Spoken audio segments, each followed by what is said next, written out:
Bismillahirrahmanirrahim. Assalamu alaikum. My name is Asma Nazir. Welcome to my channel. I hope you all are fine. So today we will continue the biomolecule.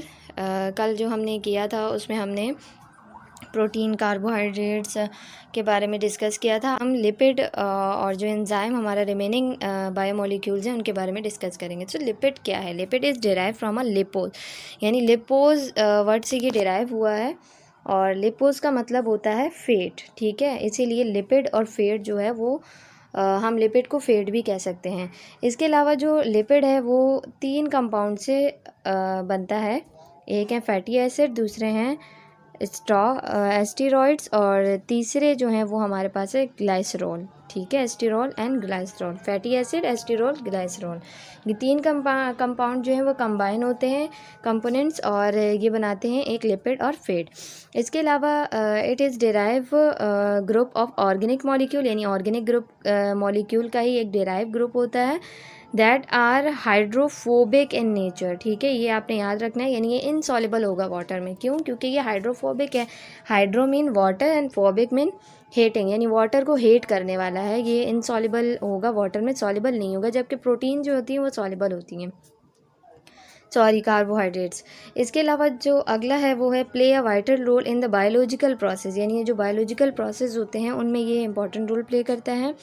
इसके अलावा integral compound of cell membrane, energy storing, signalling molecule, ये सारे इसके functions हैं।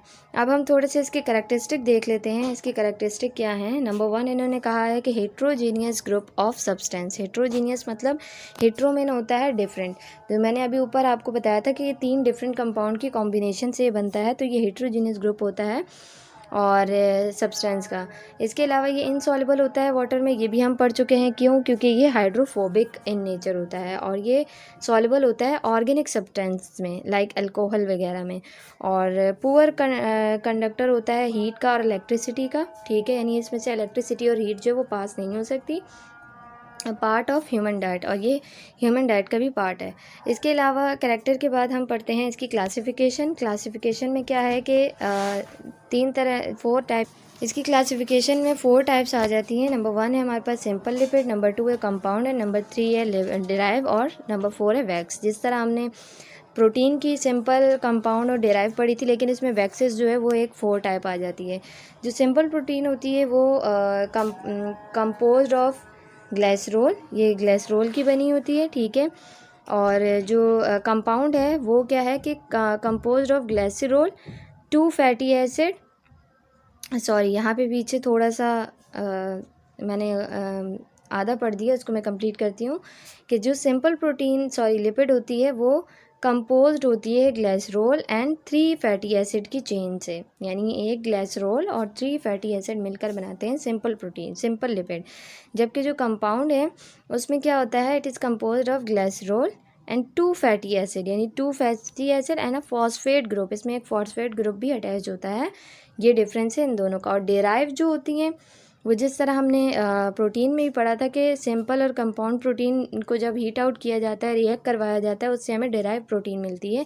इसी तरह इसमें भी है कि सिंपल और कंपाउंड लिपिड को जब रिएक्ट करवाया जाता है तो उससे हमें डेराइव लिपिड ऑब्टेन होती है। It is composed of 4 ring of hydrocarbons structure, ठीक है। और इसके बाद वैक्सेस जो है ये लॉन्ग चेन होती है फैटी एसिड की through the esterification combine with alcohol, ठीक है। तो ये थोड़ा सा अलग होती है इनसे। और इसके बाद अगर हम इनकी एग्जांपल्स देखें तो ट्राइग्लिसराइड जो है वो सिंपल है, फॉस्फोलिपिड जो है वो कंपाउंड है, एस्टेरॉइड जो है वो डेराइव है, और इसके अलावा जो लास्ट है हमारे पास उसमें वैक्सेस आ जाती हैं बहुत सी, ठीक है। अब हम चलते हैं नेक्स्ट हमारा इम्पोर्टेंस ऑफ लिपिड। इम्पोर्टेंस क्या होती है लिपिड की? ये हाइड्रोफोबिक इन नेचर होते हैं, ठीक है, जो हम ऊपर पढ़ भी चुके हैं बार बार। और सेकंड जो होती है, हाइड्रोफोबिक क्यों होते हैं? क्योंकि इसमें हाइड्रोकार्बन की चेन मौजूद होती है जो कि इन्हें सॉल्युबल नहीं करने देती वाटर के अंदर। लिपिड जो है वो एग्जिबिट करते हैं स्ट्रक्चर डाइवर्सिटी को, ठीक है, यानी ये स्ट्रक्चरली डिफरेंट होते हैं। और इसके अलावा lipid are serve as efficient energy storage, energy को स्टोर भी करते हैं। Help to maintain body tissues, जैसे एडिपोज टिश्यूज़ हैं उनको मेंटेन करने में भी हेल्प करते हैं। इसके अलावा इसका जो लास्ट है वो जो लास्ट पॉइंट है वो ये है कि ये हेल्प करते हैं इंटीग्रिटी टू सेल मेम्ब्रेन। ठीक है, इंटीग्रिटी प्रोवाइड करते हैं सेल मेम्ब्रेन को, इंटीग्रिटी टू सेल मेम्ब्रेन। ठीक है, सेल मेम्ब्रेन को ये इंटीग्रिटी प्रोवाइड करते हैं। अब हम चलते हैं अपने आगे, थोड़े से और इसके कैरेक्टरिस्टिक हैं वो भी पढ़ लेते हैं। इसके अलावा लिपिड जो है वो एक्ट करता है precursor for the synthesis of hormone, जैसे टेस्टोस्टेरोन है और इसके अलावा एस्टेरॉयड है, इनकी सिंथेसिस में ये प्रीकर्सर के तौर पर इन्वॉल्व होता है। Also provide water proving and protective against the dehydrogenation, यानी डिहाइड्रेशन को रोकने के लिए ये एक प्रोटेक्टिव कवरिंग भी होती है। इसके अलावा है कि protect organ from physical impacts, यानी फिज़िकल इम्पैक्ट से भी, डैमेजिंग से भी ऑर्गन को प्रोटेक्ट करता है। अब नेक्स्ट हमारे पास जो टॉपिक है लिपिड के बाद या बायोमोलिक्यूल है वो है एंजाइम्स। एंजाइम्स क्या होते हैं? Enzymes are the biological catalyst होते हैं। कैटलिस्ट का काम होता है कि किसी चीज़ को तोड़ना। एक हमारे पास रिएक्शन होते हैं दो तरह के मेटाबॉलिक रिएक्शन, एक होता है एनाबॉलिक और कैटाबॉलिक, और दूसरा होता है एनाबॉलिक। जो कैटाबॉलिक होता है, कैटाबॉलिक रिएक्शन वो होता है जिसमें किसी चीज़ को कट डाउन किया जाता है और एनर्जी रिमूव करवाई जाती है, और एनाबॉलिक वो होता है जिसमें किसी चीज़ कंपाउंड को बनाया जाता है। सो एंजाइम जो है वो ऐसे तरह के रिएक्शन में इन्वॉल्व होता है, कैटालिटिक रिएक्शन में इन्वॉल्व होता है।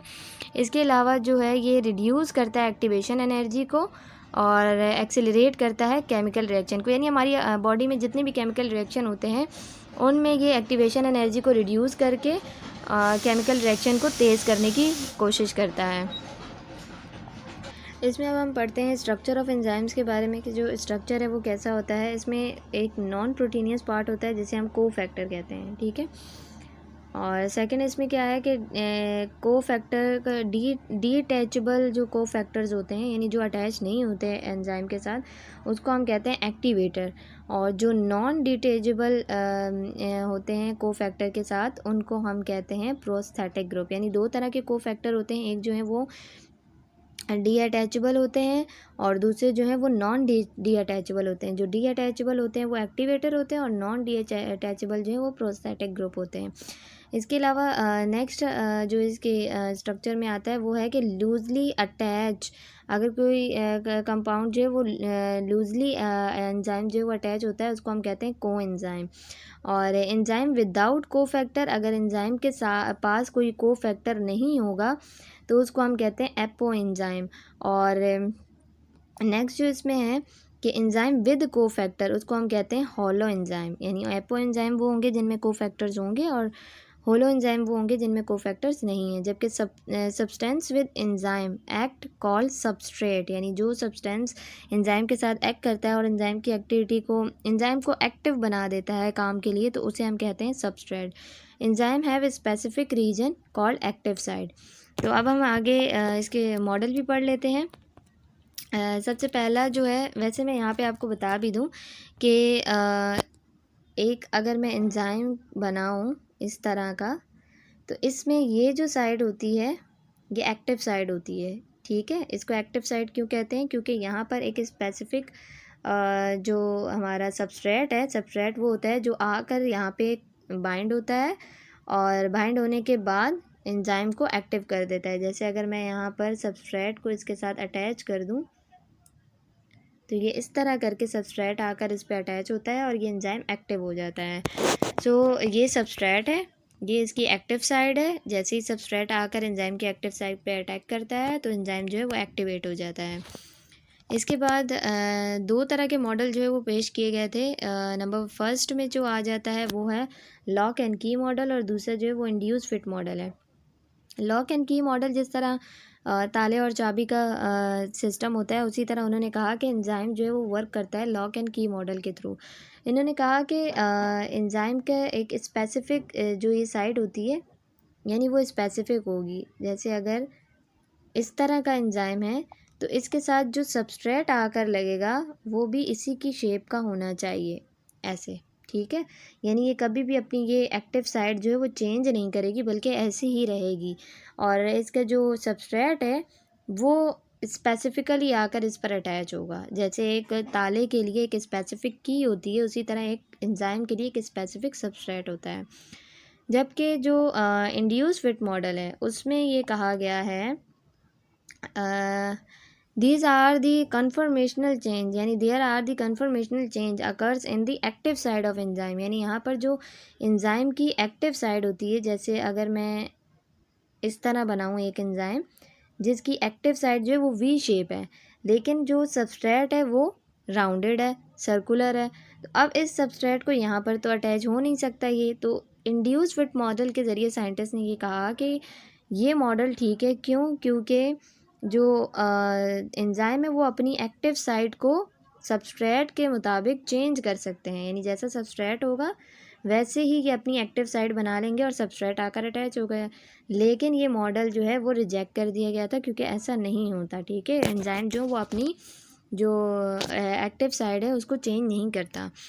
इसके बाद नेक्स्ट हमारे पास आ जाते हैं हम कैरेक्टरिस्टिक ऑफ एंजाइम पर। कैरेक्टरिस्टिक क्या होते हैं? एंजाइम जो है वो एग्जिबिट सबस्ट्रेट स्पेसिफिसिटी, यानी उनके पास सबस्ट्रेट की स्पेसिफिसिटी होती है। ठीक है, हाईली रिएक्टिव रेट होता है इनका, रिएक्शन का रेट इनका हाई होता है, अनचेंज होते हैं ये। तो इसके बाद हम कैरेक्टरिस्टिक अगर हम स्टार्ट से देख लें कि एंजाइम जो है वो सबस्ट्रेट उनका स्पेसिफिक होता है हर एंजाइम का। ठीक है, और ये हाई रिएक्शन रेट को बहुत ज़्यादा इंक्रीज़ कर देते हैं, अनचेंज होते हैं किसी भी रिएक्शन के बाद, ये कोई भी इनमें चेंजिंग नहीं आती है। टेम्परेचर और पीएच सेंसिटिव होते हैं। एंजाइम जो है वो उनके पास को फैक्टर रिक्वायर्ड होता है। और इसके अलावा ये जो है फीडबैक इनहिबिशन, यानी अगर कोई एंजाइम आता है अपने सबस्ट्रेट के साथ, यानी वो अब एक्टिव है, वो आकर किसी रिएक्शन को इंक्रीज़ करवा कर जैसे ही रिएक्शन ख़त्म हो जाएगा तो अब इस एंजाइम को डीएक्टिवेट भी करना है। डीएक्टिवेट यानी इसको एक्टिव साइट से रोकना है, ताकि ये दूसरे मॉलिक्यूल जो कि विदाउट रिएक्शन बढ़े उनको डिस्ट्रॉय ना कर दे। इसके लिए हमारे पास एक इनहिबिटर मॉलिक्यूल होता है जो कि आज के इससे बाइंड होता है और इसको डीएक्टिवेट कर देता है। तो ये आज तक जो हमने पढ़ा वो था बायोमॉलिक्यूल। ठीक है, हमने लिपिड और एंजाइम के बारे में पढ़ा, लिपिड, फैट और एंजाइम। सो बायोमॉलिक्यूल का जो टॉपिक है वो आज के लेक्चर में हमारा कंप्लीट हो चुका है। कल जो हमने पढ़ा कार्बोहाइड्रेट प्रोटीन के हवाले से, और आज जो हमने पढ़ा वो लिपिड और एंजाइम के हवाले से। अगर आप लोगों का कोई भी इसमें क्वेश्चन हो तो आप लोग कमेंट सेक्शन में पूछ सकते हैं। Thank you so much. अल्लाह हाफिज़।